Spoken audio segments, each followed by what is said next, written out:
शिक्षक साजिद अली खून प्रकरणामध्ये बीडच्या विशेष मोक्का न्यायालयाने 12 जणांना जन्मठेपेची शिक्षा सुनावली आहे। सदर निकाल आज शुक्रवार दिनांक 13 डिसेंबर रोजी साधारणतः अंदाजे दुपारी 2 वाजता देण्यात आला।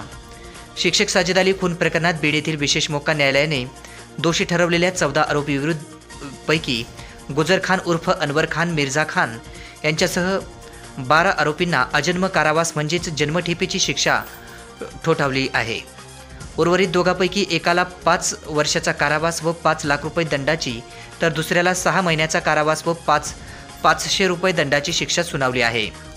या शिक्षेच्या सुनावणीकडे जिल्ह्याचे लक्ष लागले होते। विशेष मोक्का न्यायालयाने प्रथमच एवढ्या आरोपींना एकाच वेळी जन्मठेपेची शिक्षा सुनावली आहे। बीड शहरातील बालेपीर भागात 19 सप्टेंबर 2019 रोजी सैनिकी विद्यालयातील शिक्षक सय्यद साजिद अली वय 38 याची धारदार शस्त्राने हत्या करण्यात आली होती। या प्रकरणात एकूण 18 आरोपी विरुद्ध शिवाजीनगर पोलीस ठाण्यामध्ये गुन्हा दाखल झालेला होता। या प्रकरणात बीडच्या विशेष मोक्का न्यायालयाने 18 पैकी 14 जणांना दोषी ठरवले होते। आज झालेल्या सुनावणीत विशेष मोक्का न्यायालयाने न्यायाधीश सुरेखा पाटील यांनी 14 पैकी 12 आरोपींना वेगवेगळ्या कलमांतर्गत जन्मठेपेची शिक्षा ठोठावली आहे। तर बब्बर खान गुल मोहम्मद खान वय 28 राहणार शहनशाह कॉलनी नेकनूर यास आरोपी फरार होण्यास मदत केल्याप्रकरणी दोषी ठरून 5 वर्ष कारावास आणि 5 लाख रुपये दंडाची शिक्षा सुनावली। दंड न भरल्यास अधिक 3 वर्ष कारावासाची शिक्षा सुनावली आहे।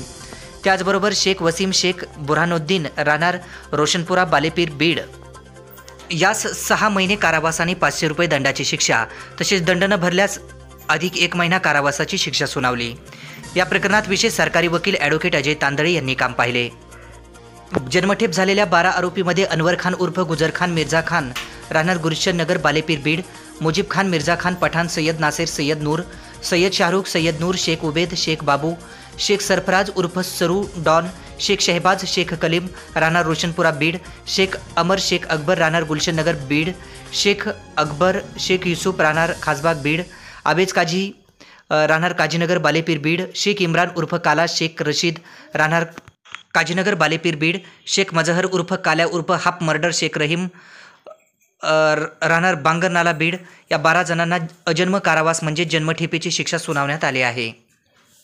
आजचं जे प्रकरण आहे ते 19/9/2019 ला घडलेला खुनाचा गुन्हा आहे। याच्यामध्ये एकूण सगळे 18 आरोपी आहेत।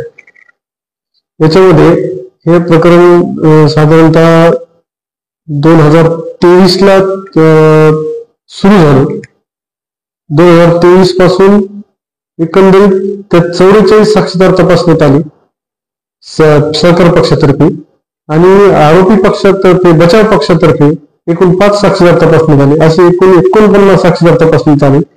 त्याच्यामध्ये 44 साक्षीदारांपैकी सर्व साक्षीदार हे समर्थ साक्षी दिली सर्व साक्षीदारांनी। फक्त त्याच्यामध्ये एक जो साक्षीदार होता तर तो फितूर झालेला होता। या व्यतिरिक्त सर्व साक्षीदार जे आहेत त्याच्यामध्ये सर्वात महत्वाची जी साक्ष आहे ती फिर्यादी आणि 2 प्रत्यक्षदर्शी साक्षीदार अफरोज मेंबर आणि मोमिन कौसर आणि फिर्यादी अशी यांची सर्व 30,000ची साक्ष महत्वपूर्ण ठरली। तसेच डॉक्टरचा जो अहवाल आहे तो महत्वपूर्ण राहिला। सीए अभिप्राय तो महत्वपूर्ण राहिला या प्रकरणामध्ये। याच्यामध्ये डॉक्टर आणि आयोग 3 आयोग ह्याच्यामध्ये झाले। त्याच्यामध्ये सर्वात महत्वाची साक्ष ही पूर्वे आणि सावंत साहेब यांची झाली आणि याच्यामध्ये आमचे जे समजा कोर्ट पैरवी असतात यांनी या प्रकरणामध्ये प्रत्येक वेळी साक्षीदाराला बोलवणं सांगणं अशा प्रकारे जी काही गोष्टी असतात ज्या आमच्या प्राथमिक गरजा असतात सरकारी वकिलांच्या त्या सगळ्या पूर्ण करण्यासाठी श्री शिंदे जायभाई करटे त्यानंतर परजणे आणि वाघमारे अशा सर्वांनी ह्या प्रकरणासाठी खूप मेहनत घेतली आणि याच्यामध्ये साक्षीदाराला ज्यावेळेस कोर्टामध्ये साक्ष देण्यासाठी यावे लागत होते त्यावेळी आरोपीचे नाते त्यांच्या घरी आदल्या दिवशी जाऊन त्यांना धमक्या देत होते। त्यामुळे प्रत्येक साक्षीदाराला याच्यामध्ये संरक्षण देण्यात आलेलं होतं।